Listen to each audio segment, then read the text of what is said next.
ఇంటి గడప బయట మిరియాలుంచి కుడికాలతో దొక్కి వెనక్కి తిరిగి చూడకుండా వెళ్ళిపోవటం. ఇలా బెల్లం మిరియాలతో ఈ ప్రత్యేకమైన ప్రయోగం చేయటం ద్వారా రాత్రికి రాత్రే మీ జాతకం మారిపోయి మీకు శుభ ఫలితాలు రావటం అనేవి ప్రారంభిస్తాయి. అంతేకాకుండా రోజుకో ఉపాయాన్ని కూడా మన మహర్షులు చెప్పారు. సోమవారం పూట మీరు బయటికి వెళ్ళేటప్పుడు ఎప్పుడైనా సరే అద్దంలో మీ మొహం చూసుకొని బయటికి వెళ్ళండి. అద్దంలో మీ ప్రతిబింబం చూసుకొని సోమవారం బయటికి వెళ్తే మీకు ధనలాభం కలుగుతుంది, అన్ని రకాలుగా కలిసి వస్తుంది.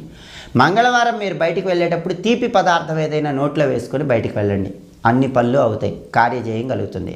అలాగే బుధవారం మీరు బయటికి వెళ్ళేటప్పుడు పుదీనా ఆకులు ఉంటాయి కదా, ఆ పుదీనా ఆకులు 3 నోట్లో వేసుకొని నవ్వులుతూ వెళ్ళండి, బుధవారం అంతా జయమే కలుగుతుంది.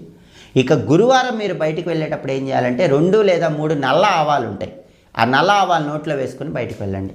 నల్ల ఆవాలు నోట్లో వేసుకొని బయటికి వెళ్తే గురువారం అన్ని పనుల్లో విజయం కలుగుతుంది. అలాగే శుక్రవారం బయటికి వెళ్ళేటప్పుడు 1 స్పూన్ పెరుగు తిని వెళ్ళండి. శుక్రవారం ఎప్పుడు బయటికి వెళ్ళినా